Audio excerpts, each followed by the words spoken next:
working with Street Life and then with Capadonna, Odana, Killer Army, all these other things, and not and doing a song on Meth's album, but not a Meth song. As you're doing this stuff, how is it like professionally seeing what you're doing, but then also seeing what the group itself and the solo members are doing at the same time, and you're now being more integrated into what's happening? What was that like for you? Um, well, for one, I knew I already knew it was going to take a while because, like I said, I was the last one producing. Like they've been producing for years. They was polished. They was polished by the time we started. As far as production, I'm like coming lately. I'm like, you know what I mean? So it was like I had to learn quick, learn fast. So for me, it was just keep working, come get ready, come to the studio, face some competition, try to, listen, learn, be like, all right, I used to go in the studio, hit some joints, be like, all right, I'll be back. I'll be back. Cause and I just had to go home, work hard, and come back. So and just seeing where everybody else is going. I was, as far as on that note, I'm looking at it like this because we was building a legacy at that time, and the brothers that was at the forefront of it was the Nine Brothers. And me, I was playing my part, supporting everything about it because it was a movement. I mean, you're doing for movement, you always gonna have certain faces there in any movement, but it takes a strong foundation. It takes more than that. It takes a great team for anything to really be seen, noticed, and to get to the right places where it got to go. If you don't have a great team, you could be the illest artist in the world. You could be the illest MC, illest producer, but you're not gonna get nowhere. You don't get nowhere by yourself. So and I think that was another thing that we was all supporting each other when them albums was being made, brothers was hopping on them albums and we was all loving the songs. Like, whoa, you hear something like, whoa, what the hell? So it was, yeah. So I mean, at that time, we was living in the moment. It all felt good, and you just keep pressing forward. Hmm. Okay. And as you move and then get with Supreme Clientele, which might be my favorite Ghost album, Mm, the thing about that on your production, in particular with Mighty Healthy and the Wu Banger, mm, it seemed this was a very interesting thing to me when I was listening to it in real time and then thinking about it, knowing I'll be talking to you again.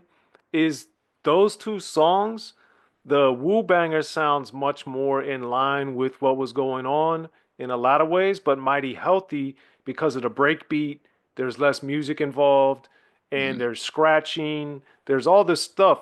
Those two songs sound like they're very, not only very different because they are sonically, but it sounds like a total different mindset.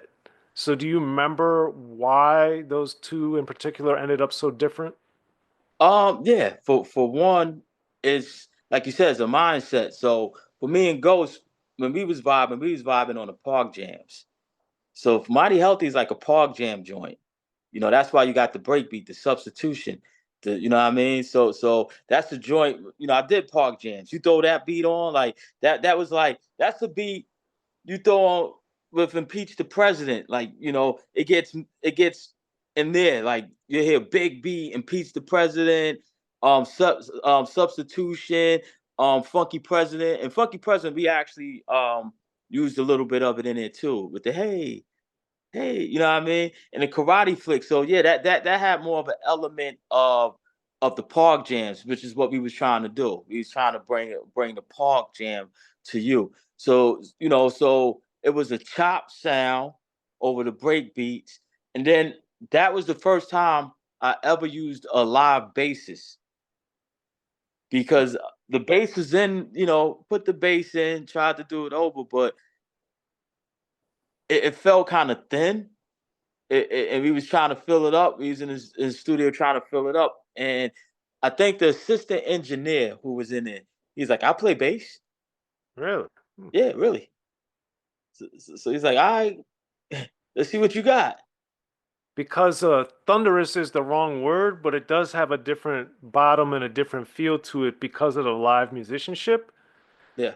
So, as a producer, how do you, because I'm sure, and I've been in plenty of studio sessions myself, a lot of people are throwing ideas in and out all the time. How are you working to where you're open to those type of things? Usually, never, often. Like, how does it work for you to say, man, let's try that? Does that work? Oh no, I'm always willing to try because if you don't try, you never know.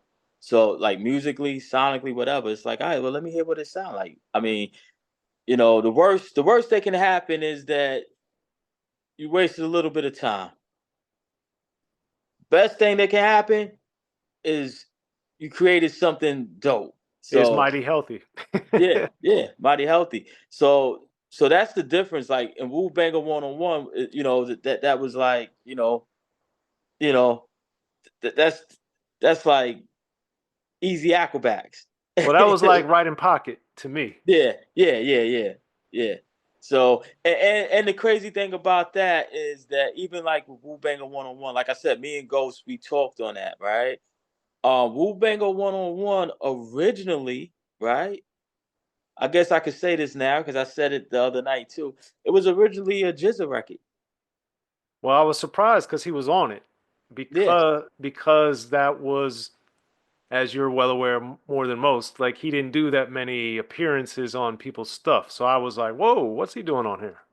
too advanced digi stance, make the CD enhance. I move with the It's speed and strength of ants. Ooh, yeah. So it was originally a GZA record, but it was like like I said, at that time we was all supporting each other, and it felt perfect on a Supreme Clientele. And it's like wherever it would have landed, I would have been happy. right. Regardless. Um, but yeah, Supreme is definitely one of my favorite Ghost joints. Definitely. It's No, one I of my think, favorite albums in general. I think because I got not only because I got the chance to work on it, I was one of the people that was worked on it, and I seen the transition from beginning to end and being in the studio, night and day. Like, I only produced them 2 songs on that album, but I was in that studio every day. There's a lot of times me and Ghost was just up in there, me, Ghost, and the engineer. hmm. I learned a lot. Being in Well, the studio, you learn. You absorb. You better absorb. You better learn. that's the thing that has impressed me with you and other people that have been able to stay in the game for 30 years or more, is that if you listen to Black Samson versus Supreme Clientele versus Fast Life from back in the day or something like that, that it's you can tell there's some similar elements to it, but like I was saying, adding a Nicole Bus to Claudine to me just shows the willingness to keep pushing the limits or doing things that, yes, they might not be totally groundbreaking, but they're also not just standard at the same time. So, is that something you had because of your background as a DJ, or was that something from watching RZA? Was that something from something else? I think everything that you said, that's why I always say everything matters. Everything matters. Because everything is made up of matter, solids, liquids, and gases. The thought, it wouldn't exist without gases. Two gases coming in, together up here, causing explosion, causing brain cells to expand. So, like you said a second ago, it's the willingness to. Some people think they know it all. I mean, which is cool. Some people, they feel like they reached their pinnacle. This is how I'm doing. I'm gonna keep doing it. With me, nah, I'm still learning. Like I'm a student of this. I still listen and I learn. I listen to dudes all the time, young, old. Some of these new producers listen to what they doing, and I study. Some I still get impressed. Certain things I know that I'm lacking in. Certain things when I get into the studio, if I'm working with somebody and somebody suggests something, I take those suggestions because you know they might hear something I don't hear. You know, um, that's like a boxer in the ring. He's nice in the ring, but he's in the moment. He's in that fight. So he's not seeing everything from the outside. But your corner man, he sees everything. He's on the outside looking in. So when you come back to the corner, he's like, you know why you keep getting hit with that right there, right? So because you're dropping your left. Every time you throw that hook, you drop your left, and he's countering it. And you may not realize it. You're like, oh, okay, I got it. So when you go back in, you hold that left up and you block that counter. You don't allow that to happen. But I think it's the same thing with music. With music, you gotta, just like when I did one of the joints on the album, Executions from Shaolin, right? So on that one, I played On the Black Samson album, on for the those that Black don't Samson. know. It ain't come out yet, but Yeah. when you listen to it, right? So I played the instruments, right? But then I had to bring somebody else in to do the strings because strings can be, it's a difference. It's a difference between me playing the strings and somebody actually, hitting them how it's supposed to hit, like the rolls and everything else. Um, so with the bass, I did the bass and I was getting it mixed. So Rich Keller mixed and mastered the album, like the final versions of the album. Rich was listening to it and he said, "You know I play bass, right?" I was like, "Nah, I didn't know that." So we just talking. He said, "You know why I said that, right?" I said, "Nah." He said, "I think your bass is off maybe by." He said, "Just it's off just a little, like might be like a half step off, you know, note wise." He's like, "You mind if I play it over? And if you like it, you like it. If you don't, we go with yours." Because. And I said, "All right, of course I don't mind because sometimes out of key in hip hop for what we do, sometimes it works.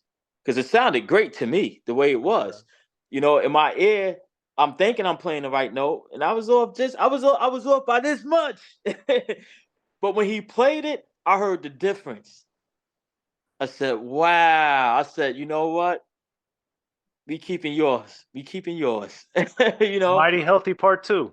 yeah, yeah, mighty healthy part too. Yeah. So sometimes you got to be willing to listen and accept what somebody's telling you. And the only way for me, you got to show me. You have to show and prove. Like if it's off, I don't really hear it. It sounds good to me, but let me hear what you talking about.